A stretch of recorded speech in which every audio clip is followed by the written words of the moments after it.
Hello and welcome back to Suspended Fanimation. I'm your host, Dennis Bithoulkas, and it's time for Doom Patrol Season 4, Episode 6.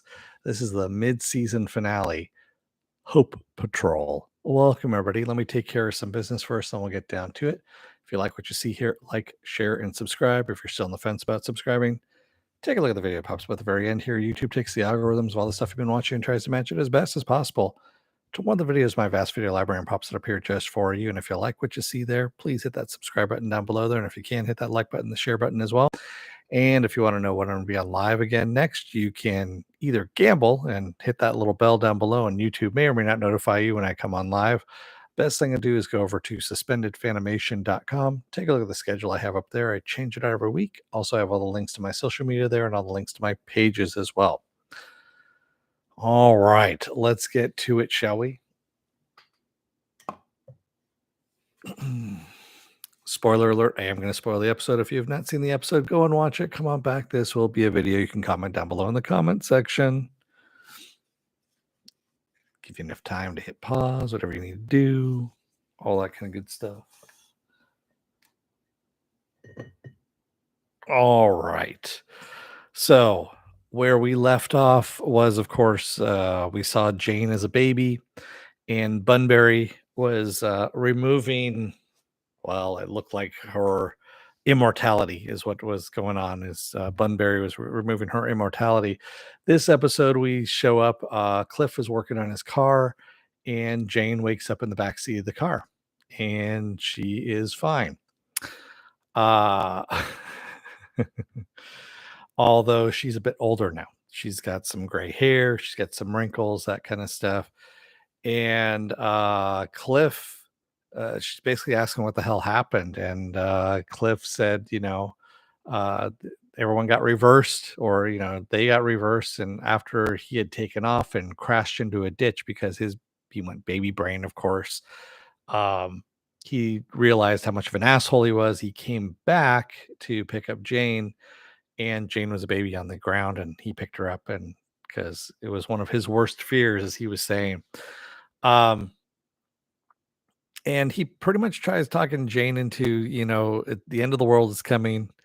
Uh, finds whatever love that for whatever person you have, and basically just make the best of it, is what he's trying to say.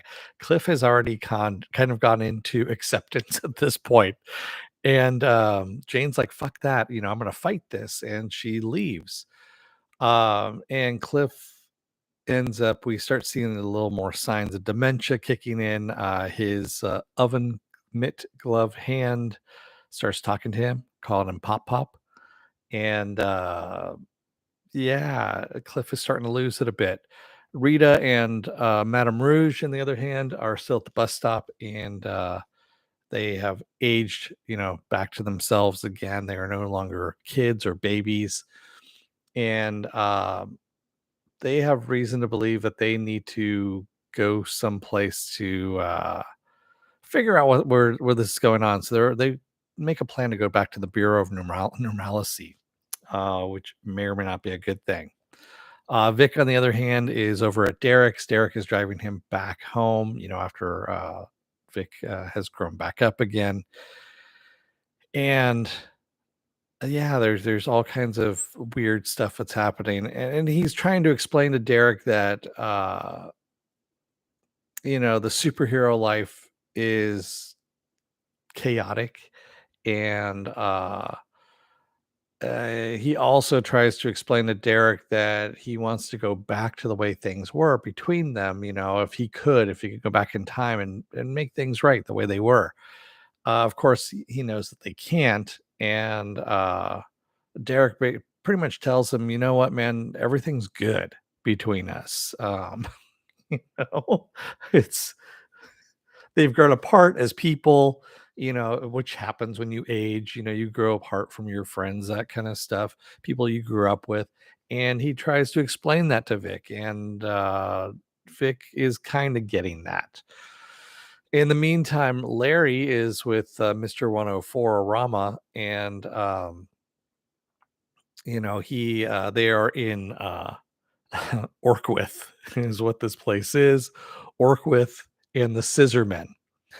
So Larry ends up escaping from the Scissormen with Rama's help, and we find out that Orquith is a pocket dimension, is really what that is, and that is where Immortus is, and that is where the group that is trying to bring Immortus back to life lives as well. And Rama actually ends up bringing Larry back to the Doom Manor, Doom Mansion, Doom Manor, wherever it's at, and startles Cliff, who hadn't killed the zombie butt, by the way. So the zombie butt is in the freezer. Yeah. And I actually I saw that at first, what's going to happen at the end, but anyway, I get ahead of myself here. Um, they what ends up happening is Keeg ends up dragging Larry back to the pocket dimension because the doorway is still open. For some explainable reason, Rama goes to help. Vic and Derek come back and see the portal open, and Vic decides to jump in to help because he doesn't know what's going on. And Derek grabs a kitchen knife and jumps in after him while the portal closes, which is pretty fucked up. In all of this, Willoughby shows up, and all he has left of Bunbury, he's pretty fucking beat up. The Knights Templar have been basically roughed up by the followers of Immortus. They have killed Bunbury, or at least we think they've killed Bunbury because all he has left, Willoughby only has Bunbury's paw left. And they've taken that immortality, that little piece of immortality that Jane had, which the Knights Templar were trying to safeguard against Immortus. So, yeah, Jane and Madame Rouge find out that what they need over at the ant farm is actually Wally. So Wally Sage, who of course Madame Rouge kind of pushed into service because he is a special as well.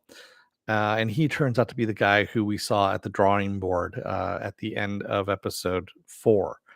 Um, so he's the one who's bringing all these things to life because whatever Wally draws, that's what comes to life. And Wally, of course, was the one that killed Malcolm, Rita's ex, in the last season. And Rita kind of loses it and blobs out and may or may not have killed Wally. We don't know for sure. So Wally had drawn all these things on the wall of Rita freaking out, Malcolm's expression of dying, which actually set Rita off, and also Wally's expression of being crushed, or we think he might have been crushed. We don't know for sure.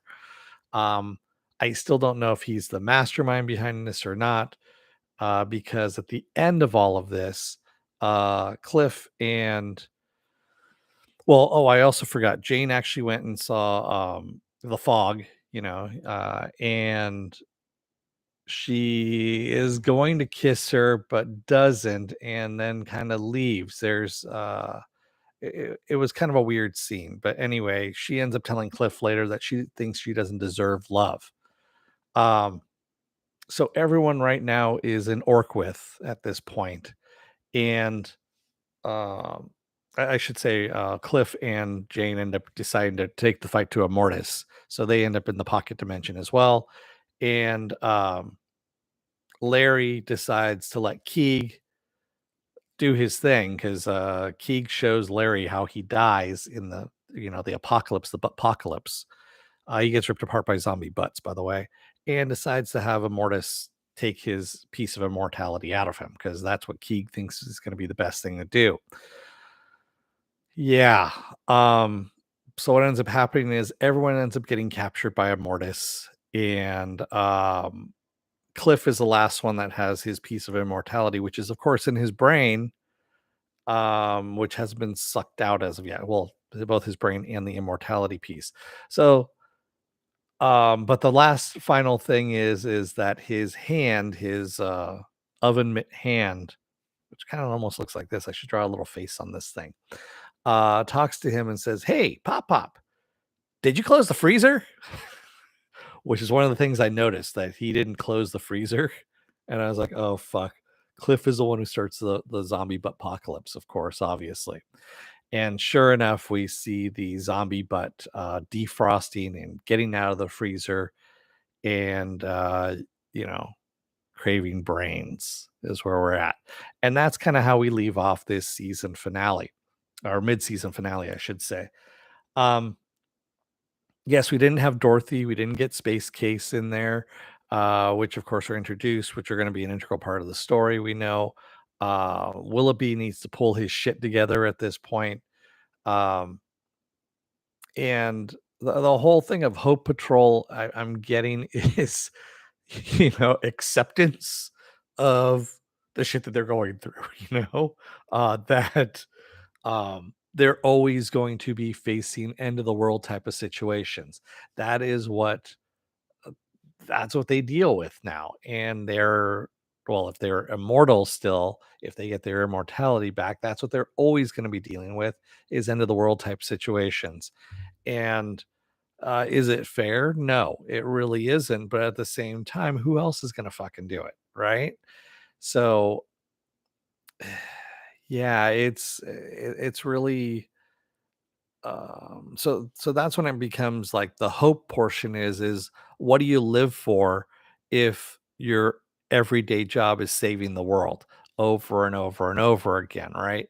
And so that's what they're getting at in this. And that's kind of what I love about this series is that we are, again, I've said this before. This whole series is about psychology. It's about feelings. It's about the different aspects of a person's psyche, if you will. And it's also, when I was thinking about this morning, it's a deconstructionist view of superheroes in a way, in a different way.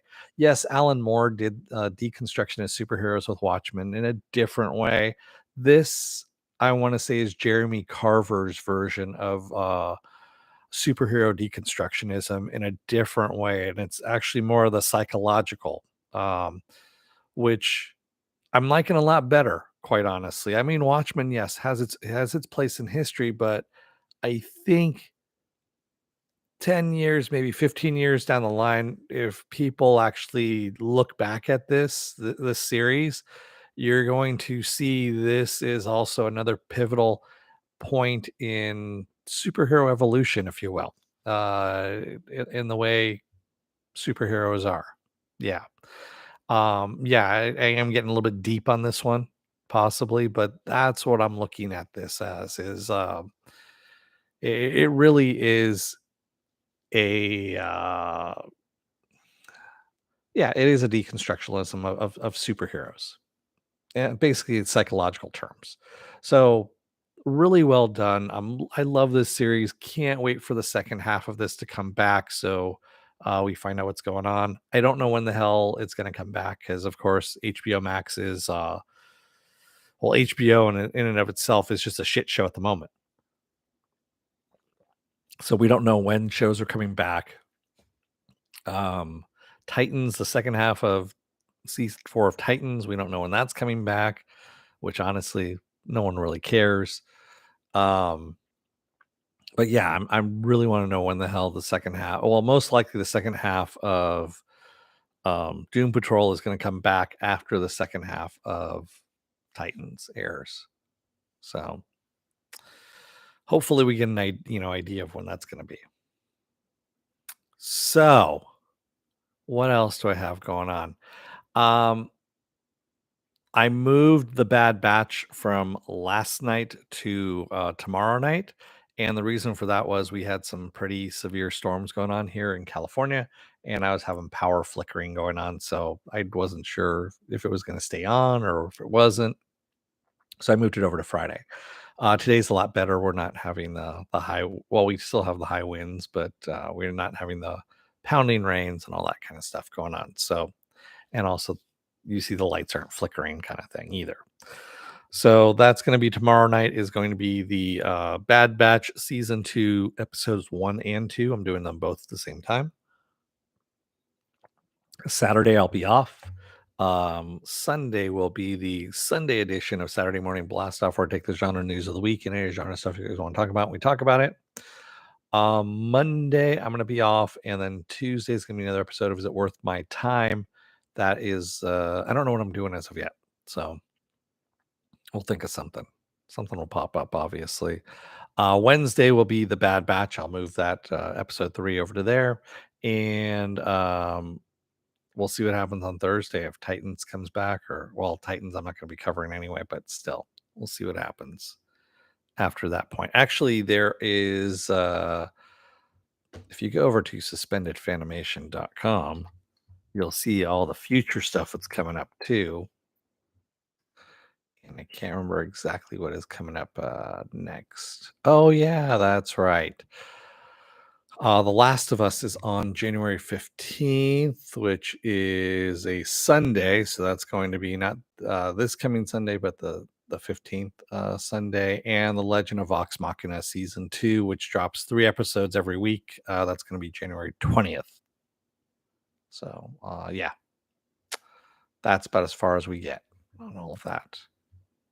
So yeah, I don't know if I'm going to draw the hand on their pen. I do need to bring this to work with me, or I have to wear it at work and all that kind of stuff. So, yeah, a little bit on the weird side.